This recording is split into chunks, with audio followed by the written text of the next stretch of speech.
Thank you very much for having us as Zimbabwe. We are very happy and grateful to have been invited to participate in the World Investment Forum. Number one, we believe that this investment forum is happening in the right place, Abu Dhabi, in the UAE, because the UAE is a major investor and there's a lot of FDI flowing from this country to all parts of the world, and particularly the African continent and Zimbabwe, my own country. So we believe it is happening in the right place. The UAE is a melting pot. This is where the world meets. This is where the world does business. So we have an opportunity to meet potential investors, not only from the UAE, but from all over the world. This being a United Nations organized meeting, there are very important topics that are global in their nature. So we are also not just participating, but we believe we have an input to make also. Investing in sustainable development, we think that is an excellent theme that has been taken. Again, the UAE as a government is leading by example in terms of investing in sustainable development, not only within the UAE itself, but even in the projects that they're investing in outside in other countries. Secondly, we think that this conference is happening at the right time, just a few weeks before COP28. And this is why I said the theme of investing in sustainable development is very, very important. Again, in terms of climate change, the UAE is leading by example, not only in investing in green energy within the UAE, but also abroad in many other countries, including my own country, Zimbabwe. There is a huge investment already beginning to flow in from the UAE government and from UAE registered companies, particularly into solar energy. And we are grateful for that partnership. So before I conclude on that one, I would like to really wish the UAE every success. We are very happy with the groundwork that has already been done. There's a lot of consultations which the UAE leadership has done with all stakeholders throughout the world to make sure that every opinion has been obtained and is going to be included in the outcome of COP28. So we are very happy about that. We can already go ahead and congratulate the UAE not only for hosting, but we believe they are the right host.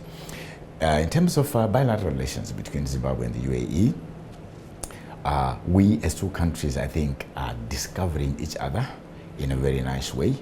We are happy that with investment that is coming from the UAE into Zimbabwe, we are growing a number of sectors, particularly in mining, agriculture, and energy, and that is very good. We are also happy that Zimbabwe products have already begun to find their way into the UAE market.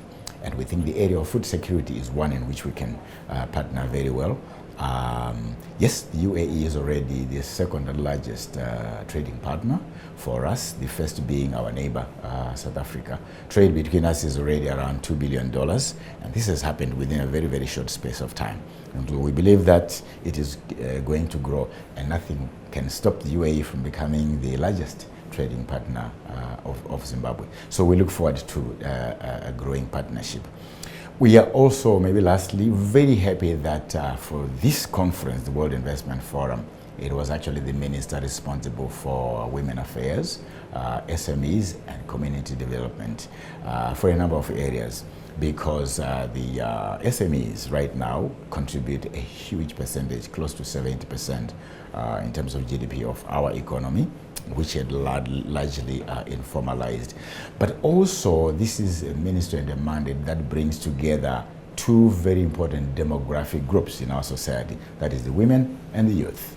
And these are the main actors in the SMEs. So it is very good that we have this opportunity to listen and find out what other countries are doing to empower these two very important demographic groups. And we will keep learning. We have a contribution to make too. I have already said that in terms of climate change, as a country, we have been a victim of some of the effects.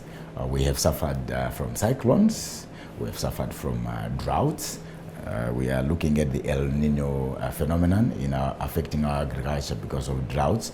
But our government, under the leadership of President Mnangagwa, has actually been doing a lot to climate-proof our agriculture. And this is by employing eco-friendly agricultural practices and also investing a lot in the building of dams so that we can have irrigation facilities throughout the country. In that way, our agriculture, which is critical to our economy, will no longer just depend on the rain. So this is part of what we're doing at home, and we are here to learn from others, and we are happy that we are here participating.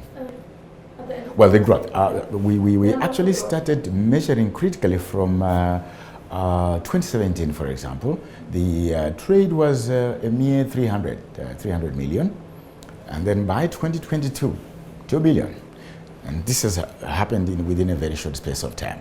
So we believe that it is going to grow because, as I speak, we have a number of producers of agricultural produce, especially horticulture, fruit and vegetables, who are already here trying to expand. We also have a number of investors from this market who are coming into Zimbabwe to actually work with us in growing the supply side of our products. So again, we believe that is going to grow.